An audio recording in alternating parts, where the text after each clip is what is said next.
Mesdames et messieurs, bonsoir et bienvenue à votre émission Tout savoir sur l'immigration. Nous sommes aujourd'hui le samedi 9 décembre 2017. C'est toujours un plaisir pour nous d'être avec vous pour vous présenter une nouvelle édition parce que nous savons que vous êtes toujours branchés. Maintenant là il fait assez froid et vous êtes chez vous, vous êtes au chaud et vous nous écoutez et ça nous fait plaisir de savoir que vous êtes à l'écoute et puis que vous suivez attentivement tout ce qu'on va vous dire pour pouvoir prendre les bonnes décisions. Mon nom c'est François Jean-Denis, consultant canadien accrédité en immigration. À la mise en œuvre de notre ami Junie Limage et au micro de Michel Jean. Bonsoir. Bonsoir maître François Jean-Denis, bonsoir Junie, bonsoir à vous tous et à vous toutes. Alors comme vous l'entendez si bien dit, nous sommes là, l'équipe au grand complet, pour vous présenter votre seule émission Immigration au pays. Oui, je dis la seule émission qui vous parle simplement que de l'immigration. Alors vous cherchez des réponses pour toutes vos questions concernant l'immigration. C'est le moment de ne pas vous faire déranger. Écoutez-nous avec beaucoup d'attention. Téléphonez vos amis, dites-leur. L'émission Tout savoir sur l'immigration vient de prendre son envol.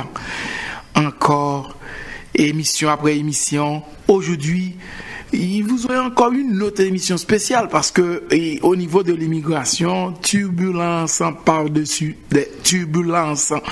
Les gens qui viennent des États-Unis, qui viennent du Chili, du Brésil, qui sont maintenant aux États-Unis, au Canada. Maintenant, ces gens-là sont un peu incertains. L'immigration continue à retourner les gens presque tous les jours. En catimini, bien sûr.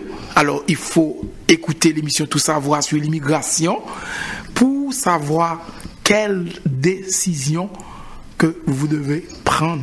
Alors, et s'il y a des gens qui veulent me parler en dehors des ondes, des gens qui ne veulent pas appeler en ondes, le téléphone, vous pouvez déjà commencer à composer 514-790-2726 pour me parler. 514-790-2726. Voilà. On salue tous nos amis qui nous écoutent un peu partout au Canada, notamment on commence avec Montréal, ensuite les villes canadiennes comme Toronto, Halifax, là où il y a des communautés francophones, des gens qui sont intéressés à savoir ce qui se passe en immigration, parce que c'est comme on le constate, c'est que la nouvelle est répandue lundi à l'autre qu'il y a une émission chaque samedi sur l'immigration et c'est comme ça la plupart des gens sont informés.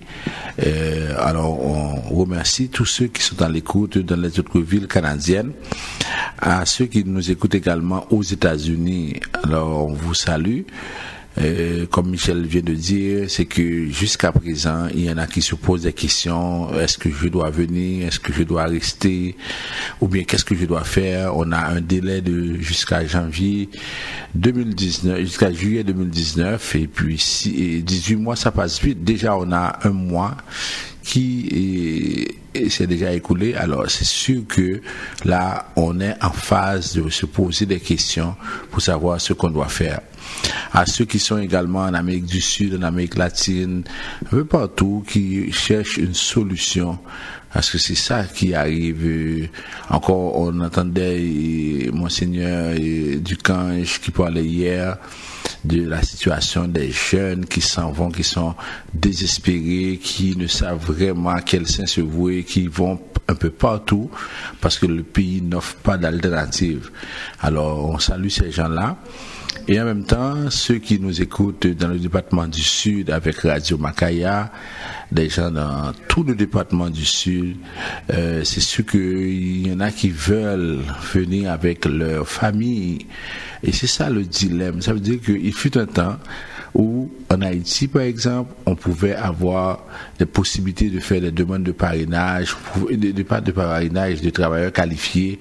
On pouvait envoyer des demandes au Mexique. On pouvait vraiment s'organiser, mais malheureusement, les règles ont changé et puis ça devient de plus en plus difficile.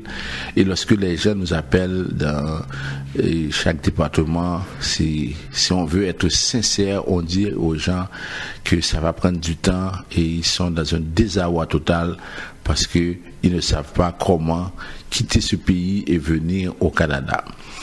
Et ceux qui sont aussi dans le département du Sud-Est, Radio Télé Express, salutations à vous. En même temps, dans le département de l'Ouest, la grande région de Port-au-Prince et même dans le bas Tibonite, Radio Solidarité, on vous salue et on espère que avec la période des fêtes, il va y avoir un apaisement et vous allez en profiter pour réfléchir à votre avenir, pour savoir exactement ce que vous allez faire.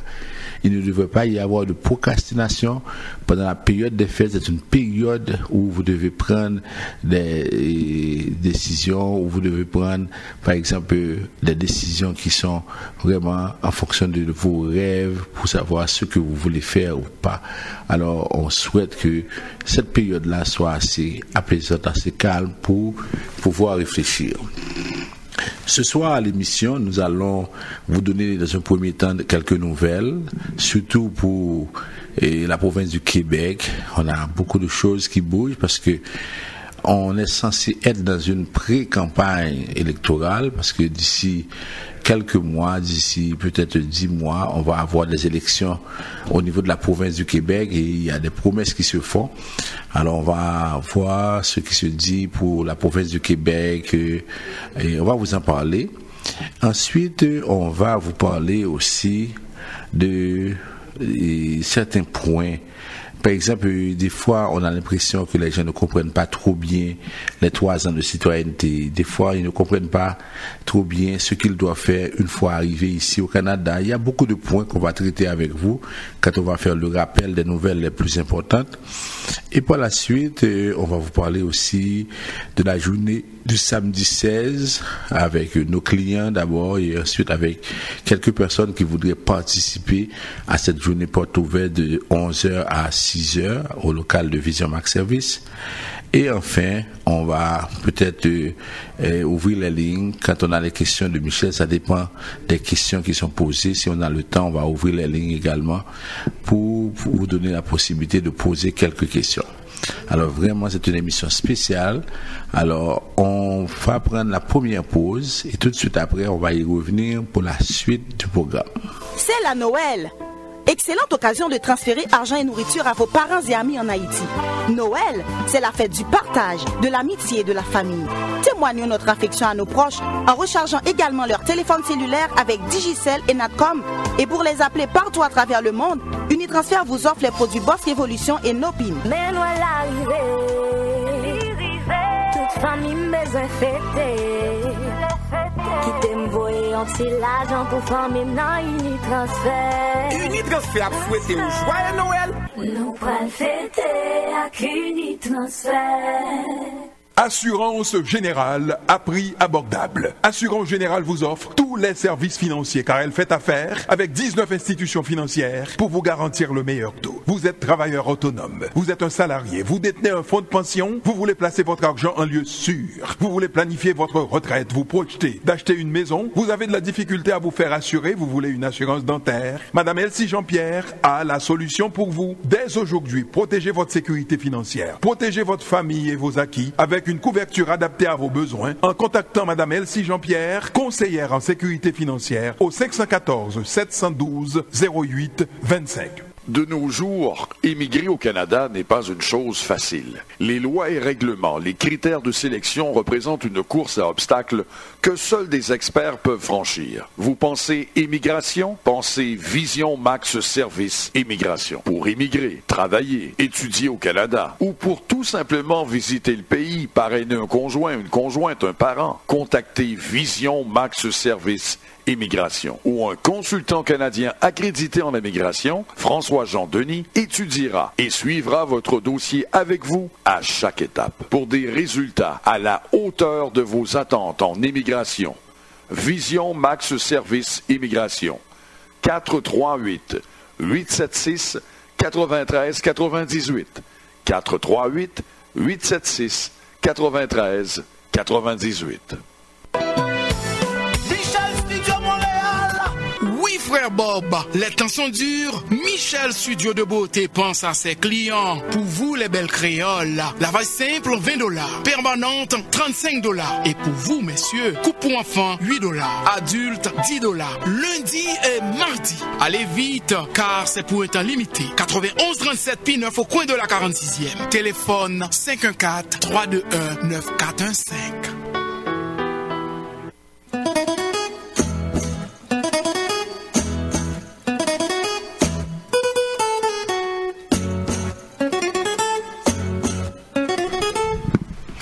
Vous suivez votre émission Tout savoir sur l'immigration.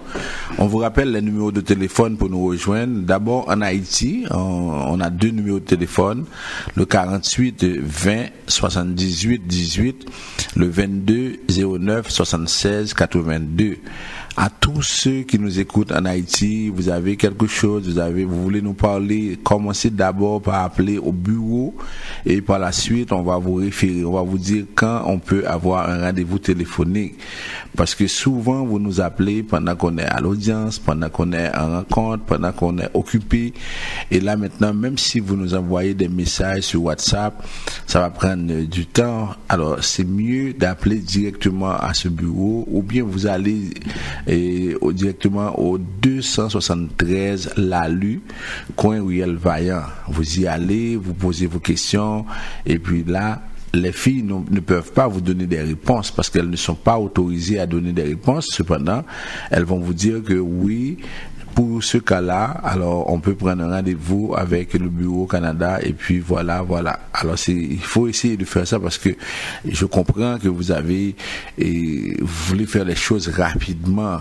Je comprends la situation, mais cependant, quand vous avez à faire des choses rapidement, vous avez beaucoup de risques et puis vous pouvez échouer en faisant ça.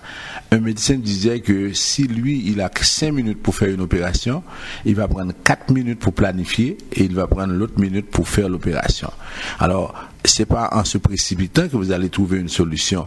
C'est mieux d'attendre, de discuter et de savoir ce que vous voulez faire. Et souvent, ce que vous dites, c'est que, ah oui, il y a beaucoup d'Haïtiens qui sont venus, est-ce que ma chance est réduite? Moi, la réponse classique que je vous donne, on sait que vous participez, il y en a qui participent à des examens au baccalauréat, il y en a qui réussissent, il y en a qui échouent. C'est ça la vie. Je ne comprends pas que souvent, lorsque les gens nous parlent, ils nous disent que oui, mais quelle garantie? Ou bien est-ce que, parce que là, on ne peut pas, et on vous répète ça chaque fois. Quelqu'un qui est sérieux ne peut pas vous dire oui, si vous faites un contrat avec moi, je vous garantis que vous allez avoir le visa, vous faites une demande de parrainage. Il faut commencer par comprendre que le rôle d'un représentant, c'est de préparer le dossier convenablement et par la suite, c'est le bureau des visas qui va décider. Il faut comprendre ça. Mais des fois, la situation dans laquelle vous vous trouvez vous porte à penser que oui, on peut appeler quelqu'un. Parce que là, ça n'existe pas. Ou bien si il y a un processus pour appeler quelqu'un, ce n'est pas à notre portée. Alors si ça doit être très clair, vous voulez venir, vous voulez faire une demande de visa, de visiteur, vous voulez faire une demande de permis d'études, il faut savoir que vous faites la demande, la décision finale revient au bureau des visas. Alors, des fois, ils disent que, mais pourquoi on fait affaire avec vous? Parce que vous n'êtes pas capable de faire la demande correctement. Parce que, dites-vous bien, il y a tellement de demandes qui se font. Par exemple, là, par jour, on peut avoir 200, 300 demandes de visa de visiteurs. Mais maintenant, si vous faites la demande de façon inappropriée, alors l'agent des visas va être content, vous lui donnez une possibilité, par exemple, pour refuser. Prenons le cas, vous n'envoyez pas, par exemple, certains documents. Alors il va dire, on a refusé parce que vous n'avez pas ces documents. Alors que quand vous faites affaire avec nous, on met votre dossier dans la liste des personnes qu'on va accepter. Mais on n'a pas le pouvoir de dire à l'agent de vous accepter. Vous savez que au moins vous êtes parmi les dossiers qui seront acceptés parce que votre dossier est complet, il est bien préparé. Alors c'est ça qu'il faut comprendre à ce niveau-là, parce que je vois le niveau de détresse, les gens qui sont en difficulté, mais c'est comme ça qu'il faut résoudre le problème. À ceux qui sont ici au Canada ou bien aux États-Unis, alors les numéros de téléphone pour nous rejoindre, c'est 438-876-9398 ou bien 438-382-9398.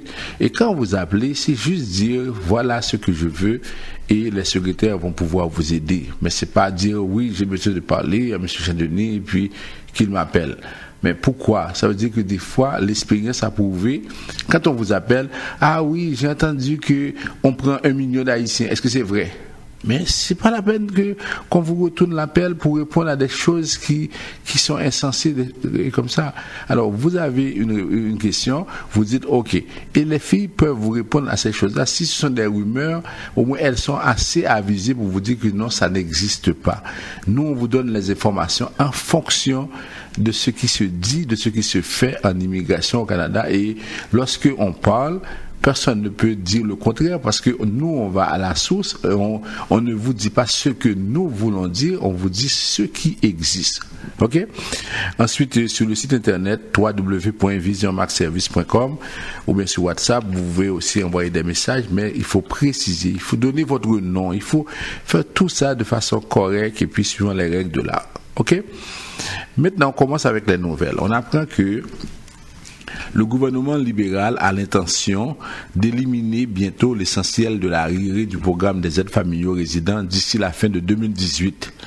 Alors, on sait qu'il y avait un arriéré depuis 2014. Il y a beaucoup de personnes qui étaient aides familiaux résidents ici au Canada et qui ne pouvaient pas finaliser le processus de résidence permanente.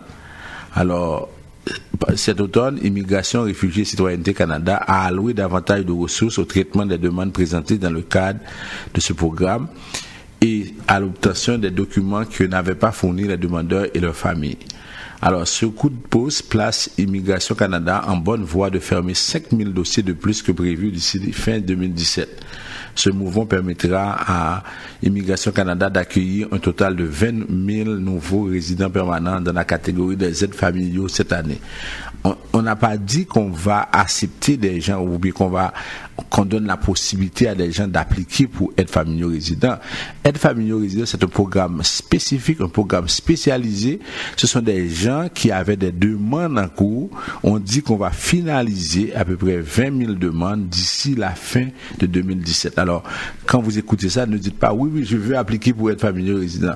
Pour appliquer pour ce programme-là, c'est-à-dire aussi, vous voulez, c'est un permis de travail qu'on vous donne, il faut avoir une offre d'emploi. Il y a beaucoup de critères. Et à ce moment-là, vous voulez avoir des détails, vous passez nous voir, on va vous expliquer comment vous devez faire. OK? Ensuite, comme autre nouvelle, on dit que pour les résidents permanents qui arrivent dans une province anglophone, il y a des cours de français qui se donnent. Et là maintenant, on parle de la province de Manitoba, il y a une liste d'attente pour ces résidents permanents qui veulent apprendre le français. Alors que normalement, on devrait pouvoir offrir ces cours de français, ces cours de langue pour les immigrants. Et on dit que en général, il y a des personnes qui arrivent, des Ukrainiens, des Roumains, des Brésiliens.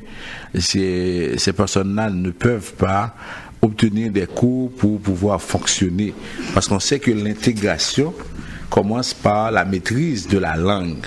Si on arrive quelque part, on ne parle pas l'une des deux langues officielles, c'est sûr qu'on va avoir de la difficulté pour fonctionner. Alors, on a un article qui parle de ça. On dit que beaucoup de gens arrivent et ne peuvent pas, et on va en parler tantôt, pour Québec, ils n'ont pas assez de cours de formation pour pouvoir, par exemple, s'intégrer dans la société. Souvent, par exemple, on prend le cas d'un Brésilien. On va trouver un Brésilien qui parle seulement portugais et qui peut décider d'apprendre le français ou bien l'anglais. Mais si cette personne arrive ici, si on veut qu'elle s'intègre, qu'elle puisse réussir, il faut lui donner la possibilité d'apprendre. Parce que ce qui arrive souvent, on fait venir les gens et puis après on les laisse de côté. Ces gens-là doivent se débrouiller pour apprendre une langue ou bien pour faire quelque chose. Mais on trouve que ce programme francisation. Par exemple, pour les gens qui veulent apprendre le français, ou bien ce programme pour apprendre l'anglais, souvent ça ne se fait pas et la personne va prendre beaucoup de temps pour trouver un travail. Parce que imaginez quelqu'un qui arrive dans une communauté francophone au Manitoba, quelqu'un qui arrive ici comme Brésilien ou comme Roumain, qui parle le Roumain, qui arrive ici au Québec. Alors la personne ne parle ni le français ni l'anglais. Mais quel travail la personne va trouver autre que l'ouvrage général? Alors comment la personne va se débrouiller pour fonctionner pendant qu'elle ne parle ni le français ni l'anglais? Alors le gouvernement devrait mettre des structures en place parce que c'est un gaspillage de capital humain quand on voit autant de personnes qui arrivent avec autant de diplômes, autant de formations, mais malheureusement ces gens-là sont relégués à l'arrière-plan, ils n'arrivent pas à trouver du travail, c'est vraiment incompréhensible. Et là, lorsque on va maintenant faire les statistiques au niveau de l'OCDE, quand on va dire oui, le Canada se place en deuxième, en troisième position, parce que le Canada va dire oui, chez moi, je peux trouver quelqu'un qui a une maîtrise, qui a un doctorat, mais qui est agent de sécurité, qui est préposé, mais c'est un gaspillage de capital humain. Ces gens-là ne devraient pas faire ce type de métier-là parce qu'ils ont plus que ça. Alors, si vraiment un cri d'alarme qui est lancé à tous les paliers du gouvernement pour franciser, pour aider ces gens-là à parler l'une des deux langues qu'ils ont choisies, parce que là, ils ne peuvent pas fonctionner, ils ne peuvent pas trouver du travail s'ils ne parlent pas français ou bien l'anglais. Autre nouvelle, c'est quelque chose qui a retenu l'attention de la semaine dernière, on vous en a parlé. Et c'est la famille Lawrence qui a été expulsée dimanche du Canada. On dit que malgré les soutiens politiques et les appels à la clémence, la famille sri-lankaise Lawrence a épuisé ses recours visant à obtenir le statut de réfugié. Les 8 membres de la famille se sont rendus de leur propre chef à l'aéroport Pierre-Elliott Trudeau de Montréal en après-midi. Leur avion a décollé 20h15 en direction du Sri Lanka avec une escale à Doha. Alors on se rappelle, Québec s'était mobilisé et avait offert un certificat de sélection à la famille parce qu'on a trouvé que ce sont des gens qui s'intègrent très bien. Il y a par exemple la fille qui a étudié ici, ses professeurs, même la commission scolaire dit que ce sont des gens qui s'intègrent facilement. La fille était par exemple, voulait étudier en médecine. Alors on a la commission scolaire de Montréal qui a pris position. On a le ministre québécois de l'immigration David Hurtel qui a délivré des certificats de sélection. On a Amnesty International qui a donné des notes pour dire que si ces gens vont au Sri Lanka, leurs vies seront exposées. On a par exemple le maître Steinfield qui représentait ses clients, qui a fait tout ce qu'il pouvait pour essayer de faire pencher la balance du côté de ces gens. Malheureusement, et comme on sait que le pouvoir du Québec est très limité, alors Québec a une certaine autonomie en immigration, Québec ne peut pas décider, alors on a expulsé ces gens-là dimanche dernier. Et ça a créé des remous, les gens se sont dit, mais finalement, dans quelle situation on se retrouve? Même ceux qui sont des demandeurs d'asile se posent des questions, c'est quoi notre situation si on fait retourner des gens qui ont 5 ans ici au Canada? Alors ça a été vraiment très pénible. On a eu beaucoup d'appels pour poser des questions. Est-ce qu'effectivement on va être dans la même situation? Alors, du côté du fédéral, le bureau du ministre Godel, qui est ministre de la Sécurité publique, a refusé de formuler des commentaires sur ces dossiers particuliers. Et le bureau a dit, toute personne dont le renvoi du Canada a été ordonné bénéficie de traitement équitable devant la loi. C'est ce que l'attaché de presse du ministre, M. Scott Bartsley, a fait savoir. Alors, il dit, les personnes qui font l'objet d'une mesure de renvoi et qui allèguent un risque de torture ou un risque de traitement cruel ou de châtiment, si elles sont renvoyées, peuvent faire une demande relative à l'examen des risques avant renvoi, a-t-il ajouté. S'il est établi qu'une personne est à risque, elle n'est pas renvoyée. Alors que Amnesty International, c'est un groupe assez crédible qui ne prend pas position dans un dossier facilement. Amnesty International a dit oui, il y a un risque. Et ensuite, on a un certificat de sélection qui a été délivré. Malgré tout, on a refoulé la famille. Alors, c'est sûr qu'ils vont avoir la possibilité de retourner. Parce que si Québec maintient le certificat de sélection qu'on a délivré comme un certificat de sélection pour personnes en détresse, c'est la même chose qu'on a eu pour les Haïtiens en 2010. Québec peut délivrer un certificat de sélection pour personnes en détresse et à ce moment-là, la personne peut faire sa demande de résidence permanente, mais elle doit attendre, ça veut dire que c'est ça. Alors on a eu beaucoup de députés qui ont pris la parole, Alexandre Boulris, on a M. Ami Kadir, on a plusieurs personnes qui ont essayé de faire d'essayer de défendre cette famille, mais le fédéral n'a pas bougé. Alors d'aucuns pensent que c'est un message très clair que le fédéral est en train de donner à tous les immigrants qui sont ici, qui n'ont pas de statut. C'est tolérance zéro pour tout le monde. Alors il faut comprendre que quand vous faites une demande d'asile, vous signez un formulaire, une mesure d'interdiction de séjour. Si votre demande d'asile n'est pas acceptée, on transfère le dossier à l'agence des services frontaliers et par la suite, cette agence-là peut décider de vous convoquer pour pouvoir vous fixer une date de départ. Alors ça se fait régulièrement. Alors c'est pas seulement cette dame-là, cette famille-là qui a eu à faire face à ça, tout le monde.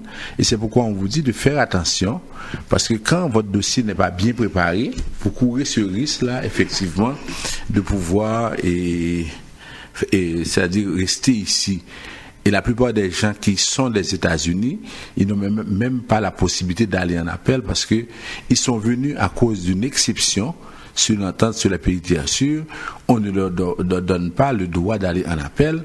Et même lorsqu'on va en appel, il faut que les gens comprennent ça également. Et les statistiques ont prouvé que lorsqu'on va en appel à la section d'appel des réfugiés, plus de 80% des cas sont refusés. Lorsqu'on va en appel à la Cour fédérale, il y a près de 98% des cas qui sont refusés. Parce que les gens pensent que si aller en appel, c'est une autre perspective, c'est une autre solution. Non. Ce qui doit fonctionner, c'est la première demande. Si lorsque vous devez vous présenter à une audience, vous devez prendre toutes les dispositions pour que ça passe bien. Si ça échoue, vos chances commencent à s'amenuiser, parce que vous n'êtes pas en mesure de pouvoir, vous n'allez pas pouvoir rester pendant longtemps, parce qu'il se peut que tous les recours utilisés échouent. Alors il faut bien comprendre ça. L'objectif c'est pas de dire oui et qu'est-ce qui peut m'arriver, c'est de dire que ça doit vous servir un exemple. C'est comme vous allez à un examen, il y en a qui échouent, il y en a qui réussissent. Votre objectif c'est d'aller parler à ceux qui réussissent pour savoir comment vous devez faire. Mais ne restez pas concentrés sur ceux qui ont échoué, ou bien ne parlez pas à ceux qui ont échoué, parce que s'ils savaient comment réussir, ils n'auraient pas échoué. Alors quand vous avez quelque chose à faire, allez parler aux gens qui réussissent. Dites-vous, il faut être confiant. Ça veut dire quand vous continuez à dire ah oui et là maintenant la situation est difficile, la situation est pénible, ça ne change absolument rien. Vous devez aller chercher les informations pour savoir comment je peux réussir mon dossier. Parlez aux gens qui ont réussi. Arrêtez de parler à des gens qui ont échoué. C'est comme aux États-Unis, on les appelle des losers. Des gens qui n'ont rien à vous dire, qui vont vous mettre en tristesse, qui vont vous dire « Ah oui, ça ne va pas fonctionner. » Non. Même s'il y a 10 personnes qui réussissent, allez parler à ces gens qui réussissent. Là, vous allez savoir comment procéder. Maintenant, on passe au Québec. On apprend que la province du Québec va ouvrir des bureaux d'immigration dans les régions. On se rappelle avec les coupures qui ont été faites au Québec en 2014, depuis l'arrivée des libéraux. Ils ont fermé beaucoup de bureaux. Maintenant que les élections vont se faire, alors on annonce qu'on va ouvrir des bureaux d'immigration dans les régions pour permettre aux immigrants de réussir. Alors, vous voyez, pendant 4 ans, c'est que c'était pas nécessaire, mais maintenant qu'on va avoir des élections, on dit oui, on veut aider les immigrants à réussir. On a M. Couillard qui était dans plusieurs provinces pour annoncer qu'il va y avoir 1 million d'emplois au Québec d'ici 2024. Alors on veut donner la possibilité aux gens de pouvoir faire ça, mais c'est pas la première fois qu'on entend pareille chose. Est-ce que les immigrants ont la possibilité de pouvoir travailler? On va voir un article de Fatima Ouda-Pépin qui en parle. Ça veut dire que oui, on va essayer de faire ça. Chaque fois qu'il y a des élections, c'est la même chose. Mais lorsqu'un immigrant arrive, il applique à un poste. D'abord, s'il ne parle pas anglais, c'est une difficulté majeure. Alors qu'il a été recruté comme immigrant francophone, il doit parler anglais. Et ensuite, on va regarder des fois sur la couleur, on va regarder sur d'autres aspects. Alors, ce sont des choses qui dérangent. Alors, juste dire que oui, on a besoin d'immigrants pour combler 20% de postes d'ici 2024, c'est très bien. Mais il faut commencer par reconnaître les compétences des immigrants qui arrivent. On se retrouve au Québec avec une situation comme s'il y a un État dans un État. Les autres professionnels sont un État dans l'État québécois. C'est-à-dire que les autres professionnels font tout ce qu'ils veulent. Alors, pourquoi ne pas donner la possibilité à des gens qui ont étudié? Par exemple, on veut avoir des infirmières. Mais pourquoi on ne demande pas aux infirmières qui arrivent ici de passer un examen, de pouvoir faire ça? On veut avoir des comptables. Pourquoi on ne donne pas cette possibilité-là? Pourquoi on ne reconnaît pas ces diplômes-là en passant un examen aux candidats? On ne le fait pas. Et puis après, on dit oui, on va faire venir, on va donner la possibilité aux immigrants. Une fois que les élections sont terminées, on oublie les immigrants. 3 ans après, 4 ans après, on dit oui, il faut faire ça. Mais c'est incroyable. Alors c'est ça la situation. Et c'est pourquoi on a Fatima Ouda-Pépin qui écrit un article assez intéressant. Et dans la presse, il dit le Québec n'est pas capable de retenir tous les immigrants qui l'accueillent. On sait que les gens qui arrivent au Québec, pour la plupart, ils quittent la province pour aller soit en Alberta, soit au Manitoba, soit en Ontario, parce que le premier, je dirais, échec ou bien la première déception, on est choisi comme francophone, on arrive ici et on nous dit il faut parler anglais. Alors les gens disent, si je dois parler anglais au Québec, je préfère aller m'installer dans un environnement anglophone. Et là, maintenant, je vais pouvoir travailler. Alors, il dit qu'on se retrouve en situation où, pratiquement, il y a presque 75% des gens qui arrivent, qui restent au Québec. Là, elle a été très, je dirais, très conservateur. Ça veut dire que, d'après ce qui est dit, le Québec a un sol migratoire négatif. Ça veut dire qu'il y a plus de gens qui laissent. Ça veut dire que si le Québec reçoit 10 immigrants, il y a à peu près 6 qui s'en vont. Et là, le Québec peut recevoir 2, 3. Mais en général, les gens vont quitter pour aller dans d'autres provinces. Et je lance cet appel à vous qui êtes ici au Canada, qui êtes venus ici au Québec. Si vous trouvez des opportunités dans d'autres provinces, allez-y. Vous n'êtes pas obligé de vivre au Québec. Vous n'êtes pas obligé. Si vous avez trouvé un emploi en Alberta ou Manitoba, allez-y, parce que là, vous allez gagner votre vie. Vous n'êtes pas venu ici pour vivre uniquement dans la ville de Montréal ou bien dans la province du Québec. Vous êtes venu ici comme résident permanent du Canada. Vous pouvez aller dans n'importe quelle province. Profitez-en pour vous organiser. Alors, et Madame Fatima Ouda-Pépin nous dit, il ne suffit pas d'accueillir, il faut intégrer, et l'intégration pour les immigrants passe par les 2 leviers majeurs, l'accès à l'école pour les jeunes et l'accès au marché de travail pour les adultes. Alors, ce qui arrive, c'est que souvent, on se retrouve avec beaucoup de gens qui n'arrivent pas à trouver du travail, comme on a expliqué, et là, ils sont découragés. Au lieu de faire n'importe quoi, organisez-vous pour pouvoir trouver du travail et puis aller dans n'importe quelle province par la suite. On s'arrête un petit temps et puis immédiatement après, on va faire le rappel des nouvelles les plus importantes avec vous. Ou al fait affaire avec une compagnie de green gauche tête bobèche pour régler dossier immigration au Canada pour te faire économie bout de chandelle ou à venir plein on prend refus parce que dossier mal préparé, formulaire t'es mal rempli ou même qui te voulait ça me t'es parlé. Tu vois, pour le même genre de dossier, T. George WhatsApp, Fanny, Madame Joe Facebook et moi-même avions tous obtenu satisfaction pour avoir fait affaire avec Vision Max Service, cabinet spécialisé en immigration. Vous qui rêvez d'immigrer, d'étudier au Canada ou tout simplement de visiter le pays, Vision Max Service, vous comptez demander un super visa, venir investir ou vous établir en tant que travailleur qualifié. qualité. Vision Max Service, un label de qualité. Vision Max Service, c'est le travail de professionnels qui étudient, traitent, suivent votre dossier. Ils vous conseillent, vous encadrent, vous accompagnent dans toutes vos démarches pour des résultats 100% excellents. 273 Lalu, coin Ruelle Vaillant, Port-au-Prince, téléphone 48 20 78 18, 22 09 76 82.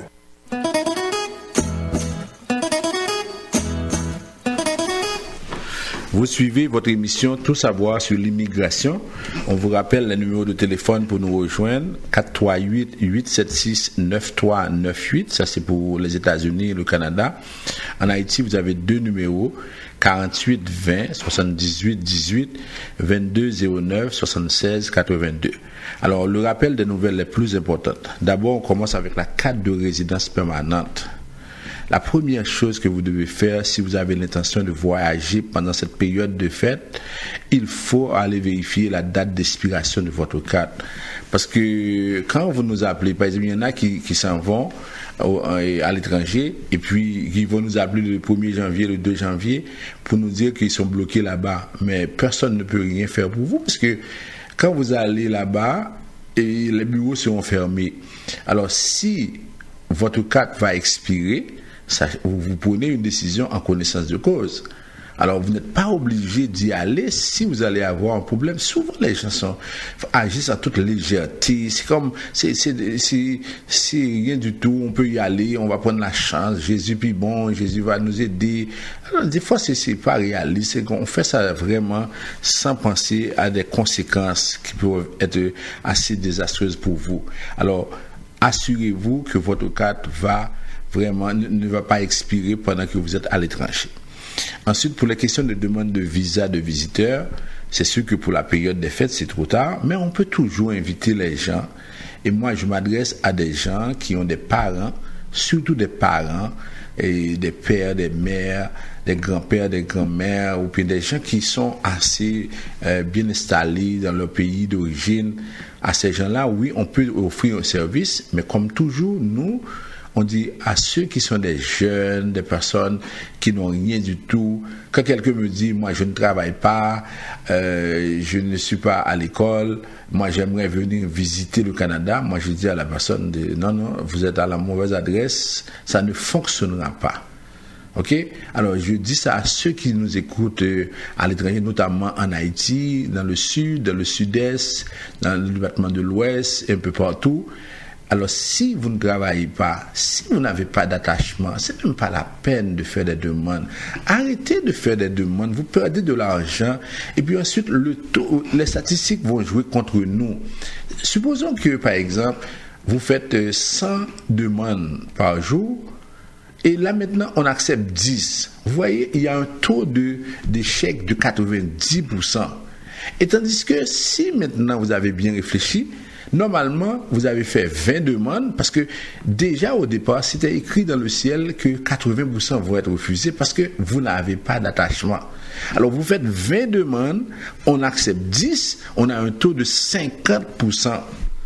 Et lorsque vous venez ici, vous ne restez pas parce que si vous avez un problème, oui, mais vous ne restez pas ici parce que avec ça, maintenant, ça va influencer les gens. Ils se plaignent, oui, on ne donne pas de visa dans certains pays. Mais qu'est-ce que vous avez fait des visas qui vous ont été donnés? Qu'est-ce que vous avez fait? Vous avez choisi de rester.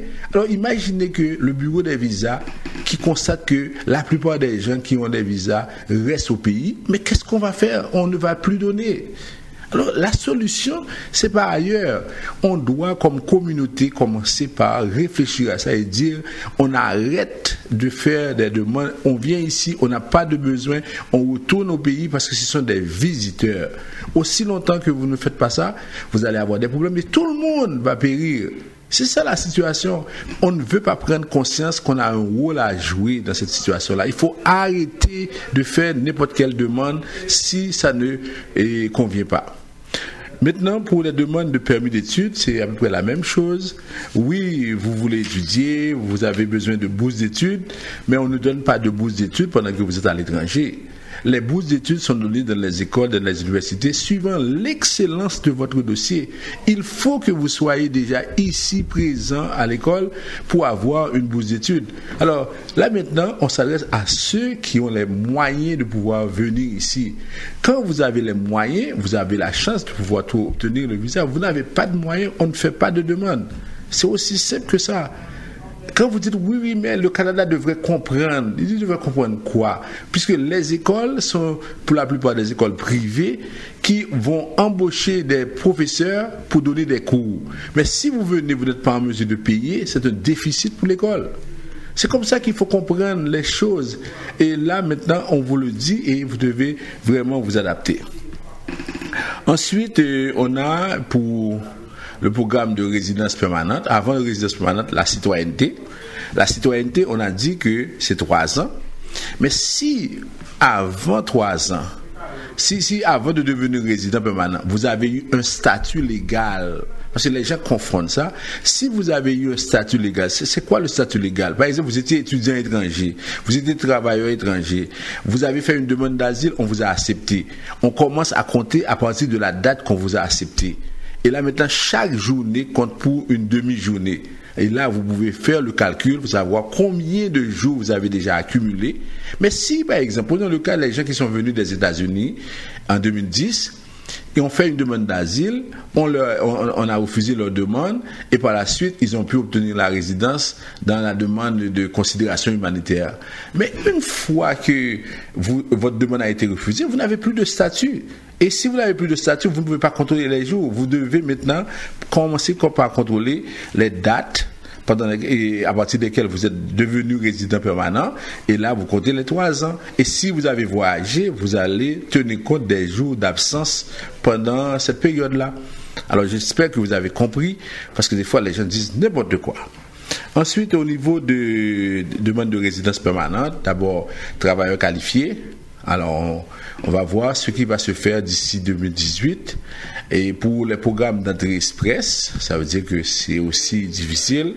Alors, tout ce qu'on dit aux gens, même si vous nous envoyez des CV, même si on voit que vous êtes qualifié, mais on n'a pas le pouvoir de vous faire accepter si on n'a pas de demande, si on n'a pas de date, on n'a pas de... Ça veut dire, nous, on vous donne l'heure juste. En nous parlant, vous savez exactement tout ce à quoi vous avez droit. Mais si vous écoutez des gens qui vous disent n'importe quoi, tant pis, vous allez avoir des problèmes. Et maintenant, pour la question de parrainage. Alors, pour ceux qui veulent parrainer leurs parents, quand je dis parents, c'est père, mère, frère, et pas frère, non, et grand-père, grand-mère. Alors, d'ici le mois de janvier, on va annoncer le processus. Ça veut dire que vous avez l'intention de parrainer votre père, votre grand-mère, votre grand-père et puis votre mère. À ce moment-là, tout ce que vous avez à faire, vous allez envoyer le courriel. Ils vont accepter, et je pense que c'est 10 000 ou bien 20 000, je ne me rappelle pas exactement, mais attention à ceux qui vont envoyer des courriels pour les frères et sœurs. On ne peut pas parrainer les frères et sœurs. Ou bien les conditions dans lesquelles on peut parrainer un frère et sœur sont tellement élevées que généralement on dit on ne peut pas parrainer les frères et les sœurs. Pour le parrainage de conjoint, je vous le dis, ce qui arrive, c'est que la plupart s'en vont à l'étranger pour se marier. On ne veut pas attendre la fin de l'année. On a un amoureux, on a une amoureuse. Il faut qu'on soit ensemble le plus vite possible. Faites attention. Et ne vous précipitez pas. Je vois beaucoup de cas qui sont refusés parce que les gens sont ici. Comment voulez-vous qu'on vous prenne au sérieux? Vous êtes ici depuis 10 ans, depuis 12 ans. Vous avez commencé à parler à une dame ou bien à un monsieur depuis 2 ans. Vous n'êtes jamais allé voir cette personne-là. Et la première fois que vous allez, c'est juste pour vous marier. Mais qui vous dit que cette personne-là n'est pas handicapée? Aujourd'hui, avec WhatsApp, avec Facebook, on peut vous montrer n'importe quelle photo. Comment vous pouvez prendre une décision d'aller vous marier sans jamais voir cette personne-là? Est-ce que vous êtes sérieux dans vos démarches? Et lorsqu'on vous refuse, est-ce que c'est pas parce que vous avez pris les choses à la légère? Alors c'est pourquoi on vous dit, avant même de penser à vous marier, passez nous voir. Nous, on est là pour vous donner l'heure juste. On va vous dire si oui ou non, ça vaut la peine. Cette semaine, il y en a qui avaient déjà fait les préparations. On leur a dit non, si vous faites le mariage, vous allez avoir des problèmes. Comment pouvez-vous quitter un pays depuis 10 ans? Vous avez rencontré quelqu'un sur Facebook depuis 3 mois, depuis 6 mois, et puis vous allez vous marier. Et puis quand on vous dit que la relation n'est pas de bonne foi, vous vous êtes étonné, vous dites, ah non, c'est raciste, non, mais c'est parce que vous avez pris les choses à la légère. On est là pour vous dire comment ça doit se faire. Il y a une entrevue à l'ambassade, et puis c'est quelque chose qui doit être bien préparé. Maintenant, pour terminer, pour les cas de personnes qui arrivent ici comme visiteurs, qui font des demandes, moi j'ai trouvé ça assez bizarre que des gens soient venus ici et comme visiteurs, on leur a conseillé de faire des demandes humanitaires. Ça, je vous dis, lorsque vous venez comme visiteur, il ne faut jamais faire une demande de considération humanitaire avec ce statut, parce que ce qui est bizarre, ce qui est encore très, je ne comprends pas ça. On conseille aux gens de faire une demande humanitaire. La demande humanitaire ne donne pas de statut. Après 6 mois, la personne n'a pas de statut. Et puis la personne est illégale. Et au moment, parce que demande humanitaire, on accepte 10 à 15%. On refuse la personne et on lui demande de quitter le pays. Quand quelqu'un vous dit de faire une demande de considération humanitaire, fuyez cette personne, n'a passé loin de cette personne-là, où vous pouvez dire arrière-toi de moi Satan, parce que c'est pas normal. Ne faites pas de demande de considération humanitaire si vous êtes ici comme visiteur. C'est pas normal. On vous le dit, c'est pas normal. Ok? Alors maintenant, ce que vous avez à faire, c'est venez nous voir pour avoir les conseils avant de faire ça. Et puis, ce qui est encore très triste, ce qui est marrant, c'est que cette personne-là, après 2 ans, 3 ans, va nous dire, ah oui, maintenant je veux faire une demande d'asile. Vous étiez au pays depuis 2 ans, vous n'avez pas fait de demande d'asile, et puis brusquement, votre demande d'asile et humanitaire est refusée, maintenant vous allez faire une demande d'asile. Ça ne fonctionnera jamais.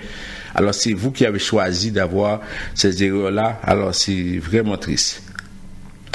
Alors c'est ça, et puis pour les cas des personnes qui sont renvoyées, nous on a des lettres, des personnes, lorsque on vous envoie une lettre à l'agence de services frontaliers, il faut aller au rendez-vous, il faut vraiment, souvent les gens vont vous dire, ah oui, il faut aller voir votre avocat qui va vous aider.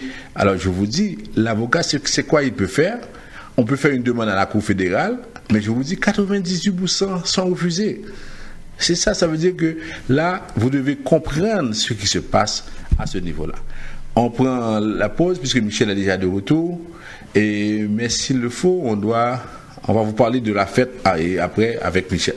De nos jours, émigrer au Canada n'est pas une chose facile. Les lois et règlements, les critères de sélection représentent une course à obstacles que seuls des experts peuvent franchir. Vous pensez immigration? Pensez Vision Max Service Immigration. Pour immigrer, travailler, étudier au Canada ou pour tout simplement visiter le pays, parrainer un conjoint, une conjointe, un parent, contactez Vision Max Service Immigration, où un consultant canadien accrédité en immigration, François-Jean Denis, étudiera et suivra votre dossier avec vous à chaque étape pour des résultats à la hauteur de vos attentes en immigration. Vision Max Service Immigration. 438-876-9398. 438-876-9398. Assurance Générale à prix abordable. Assurance Générale vous offre tous les services financiers car elle fait affaire avec 19 institutions financières pour vous garantir le meilleur taux. Vous êtes travailleur autonome, vous êtes un salarié, vous détenez un fonds de pension, vous voulez placer votre argent en lieu sûr, vous voulez planifier votre retraite, vous projetez d'acheter une maison, vous avez de la difficulté à vous faire assurer, vous voulez une assurance dentaire. Madame Elsie Jean-Pierre a la solution pour vous. Dès aujourd'hui, protégez votre sécurité financière, protégez votre famille et vos acquis avec une couverture adaptée à vos besoins en contactant Madame Elsie Jean-Pierre, conseillère en sécurité financière au 514 712 08 25. C'est la Noël. Excellente occasion de transférer argent et nourriture à vos parents et amis en Haïti. Noël, c'est la fête du partage, de l'amitié et de la famille. Témoignons notre affection à nos proches en rechargeant également leur téléphone cellulaire avec Digicel et Natcom. Et pour les appeler partout à travers le monde, Unitransfert vous offre les produits Boss Révolution et Nopin. Mais Noël arrivé, toute famille besoin fêter. Qui t'aime voyer un petit l'argent pour famille dans Unitransfert. Unitransfert a souhaité un joyeux Noël Nous prenons fêter à Unitransfert. Vous suivez votre émission Tout savoir sur l'immigration. Alors, en Haïti, vous pouvez nous appeler au 48 20 78 18 22 09 76 82. Ici au Canada, c'est le 438 876 9398. Alors, on fait un rappel juste pour la journée porte ouverte Michel qui va avoir lieu samedi. C'est la dernière émission avant cette journée porte ouverte. Et vous allez avoir, par exemple, une causerie sur la préparation à l'audience, comment ça se fait. Ensuite, on a Madame Sarah Savoie de 2h à 4h qui non seulement va vous parler de l'orientation de carrière et en même temps qui va vous parler de son livre. Alors, souvent, vous arrivez ici et ce qui vous manque, c'est une formation. En attendant qu'on reconnaisse nos diplômes, vous pouvez aller prendre une formation pour pouvoir fonctionner. Mais c'est sûr que vous avez deux attitudes. On ne reconnaît pas vos diplômes et vous commencez à pleurnicher, vous continuez à dire vous n'êtes pas chanceux, ou bien on ne reconnaît pas les diplômes, mais vous allez prendre un cours et puis après ça, vous commencez à fonctionner. Alors, Madame Sarah Savoie sera là et par la suite, on va avoir une séance où pratiquement les anciens clients, les gens qui ont réussi, ils vont faire leur, et par exemple, ils vont partager leurs expériences. Alors, c'est pourquoi on vous dit de 11h à 6h, vous venez quand vous voulez et puis là, maintenant, on va vous servir un petit goûter, c'est pour pouvoir passer l'année correctement avec nous. Un calendrier vous sera donné également. En tout cas, c'est bien ça pour la journée du 16 décembre, Michel. Alors, l'adresse du bureau, c'est 5365 Jean Talon Est. 5365 Jean Talon Est, l'adresse du bureau. Et c'est là que ça va se dérouler, cette journée de causerie, journée de réseautage. Et puis si vous avez un peu de misère à vous orienter, alors vous aurez la chance de rencontrer des professionnels qui vont vous orienter cette journée-là. Bon, okay. Alors, et Jean, on a eu des réactions. D'abord, il y a des gens qui ont téléphoné pour commenter concernant la famille Sri Lanka qui ont été, cette famille, les gens qui ont été refoulés dans leur pays d'origine. C'est la famille Lawrence. Alors ces gens, il y a des gens de la communauté haïtienne qui réagissent, qui pensent qu'il y a un message clair. C'est que les gens auraient pu garder ces gens-là, mais c'est pour montrer aux gens que il n'y aura pas de faveur, traitement de faveur, il n'y aura pas de pitié. Alors, si ça ne fait pas vraiment et les conditions ne sont pas réunies, alors n'importe qui, on va les retourner dans leur pays. C'est ça. Ce qui se dit, c'est que les Haïtiens vont servir de cobayes dans cette situation-là, parce qu'on dit, si on donne un traitement de faveur aux Haïtiens, les Latinos qui sont aux États-Unis vont venir en grand nombre. Alors là maintenant on dit on ne va pas traiter les cas des Haïtiens correctement. Alors tout ce qu'on souhaite, c'est que ces gens-là au moins ils ont la possibilité de faire une demande de considération humanitaire après un an. Mais il est un fait, c'est que la plupart des cas ne seront pas acceptés à la commission de l'immigration, qui est un tribunal indépendant qui ne reçoit d'ordre de personne. Alors la plupart des gens seront refusés, mais normalement le gouvernement peut donner la possibilité à ces demandeurs d'asile de rester au pays et de pouvoir faire une demande de considération humanitaire par la suite. Mais si on ne leur donne pas cette possibilité-là, ça va être vraiment triste. Et il y a des gens qui pensent que si cette situation n'avait pas été médiatisée de cette façon, peut-être avec la demande des partis et de l'opposition, avec la demande le parti au pouvoir maintenant de provincial, peut-être qu'on aurait accepté ces gens-là. Mais avec cette médiatisation en masse, alors on a décidé de refouler ces gens-là. Ça, c'est les commentaires des gens. Bon, ok, ça veut dire que c'est sûr que ça nous démontre que Québec a un pouvoir limité, mais c'est sûr que ces gens-là vont revenir. Oh oui. Parce qu'avec le certificat de sélection pour personnes en détresse, ils vont pouvoir revenir. Et peut-être que la demande est déjà faite pour qu'ils puissent reviennent comme résidents. C'est pas tout le monde qui a la possibilité d'avoir un certificat de sélection en quittant. Oui, c'est vrai. Ok, oui. Mais il faut pas oublier aussi, il y a l'élection, les élections qui s'en viennent. Alors, c'est c'est normal que presque tous les partis ils montraient leur bonne volonté afin que pas la CAQ. La CAQ reste sur sa position. La CAQ ne veut pas avoir beaucoup d'immigrants. Oui. Alors c'est ça. Et ensuite, au niveau fédéral, le Parti conservateur, si M. Harper était là, les gens ne seraient pas venus. Oui, c'est vrai. On ne laisserait pas ces gens-là traverser la frontière. C'est vrai. C'est clair. Ça, c'est vrai. Alors, ça veut dire qu'on ne peut pas compter sur le Parti conservateur pour faire pression sur le gouvernement libéral. C'est peut-être le NPD, mais le NPD aujourd'hui, avec son chef là, où les gens ont beaucoup de problèmes avec la tenue, je sais pas comment on appelle, le niqab, ou bien. Alors, c'est un choix qui a été fait. Alors, on a une question importante là. Et de deux jeunes. Bon, alors félicitations pour votre émission, Maître Jean-Denis. Présentement, nous sommes en train d'écouter l'émission en République dominicaine. Nous sommes deux jeunes médecins généralistes. Alors que là, nous avons terminé nos études en République dominicaine. Alors moi, présentement, j'ai mon frère qui aimerait ça payer mes études pour entrer au Canada. Il va prendre bientôt contact avec vous, Maître Jean-Denis. Mais j'ai un ami qui vient d'entrer tout récemment parmi les gens qui viennent rentrer d'Haïti, qui m'a conseillé, qui m'a dit, malgré votre diplôme de généraliste en médecin, ça va pas marcher. Et tu pourras même pas tu pourras même pas continuer tes études en médecine au Canada. Alors, et là, j'écoute l'émission avec beaucoup d'attention. Est-ce que, Maître Jean-Denis, tu peux me donner un conseil? Présentement, nous sommes en train d'écouter l'émission en République dominicaine. Alors, et ce que la personne doit savoir là, c'est que les gens peuvent vous raconter n'importe quoi. Oui, votre diplôme ne sera pas reconnu une fois arrivé au Canada, mais cependant, la personne peut décider de recommencer les études en médecine.